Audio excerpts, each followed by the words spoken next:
আসসালামু আলাইকুম। আপনাদেরকে আজ আমি একটা জিনিস দেখাবো। আসলে আমি ইঁদুরে আগে মানুষে দেখছি ইঁদুরে ধান ক্ষেত কাটছে, বিভিন্ন গুলো ক্ষেত, বিভিন্ন যত মানে ডাই জাতীয় শস্য আছে, মানে এগুলি কাটতে আর কি, ধান খেয়ে এগুলি কাটে। আর এখন আজকাল আমার দেখেন ঘাসের জমিটা ইঁদুরে কাইটিয়া মানে কি একটা অবস্থা করছে।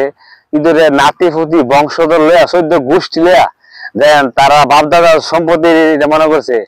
আমার তো কাম শেষ, ইঁদুরে তো মনে করেন কাইটে খাওয়া চলে আছে, কারণ এগুলি তো কিনে খাওয়া হবে না। তারা কিভাবে এত সুন্দর করে কাটে, আসলে এদের মধ্যে কি ফাইলো দেখেন। আমার গাছগুলির কি একটা অবস্থা করছে, গাছগুলি নষ্ট করেছে।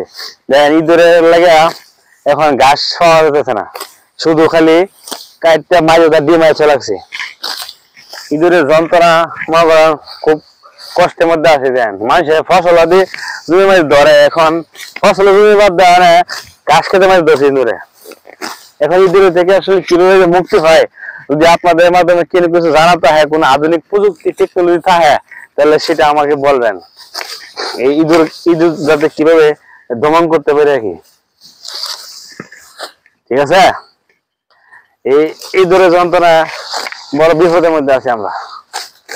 এই গাছগুলি দেখেন কত সুন্দর হয়েছিল, এইগুলি দেখেন কাটতে কি করছে, অর্ধেক গাছ নষ্ট করে গেছে ইঁদুরে।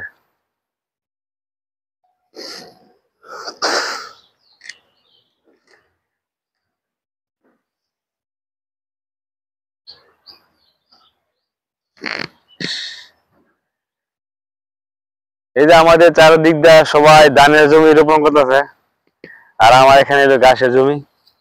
আমারই তো গরুর খামার আছে, গরু আছে, এই জন্য আমি ঘাস চাষ করছি। আর এরা সবাই ধানের আবাদ করতেছে। আমাদের এলাকাটা সবাই ধান লাগায় ব্যস্ত হয়ে পড়েছে, সবাই ধান খায় জমি রোপণ করতেছে। এগুলো হচ্ছে আমার ঘাসের জমি।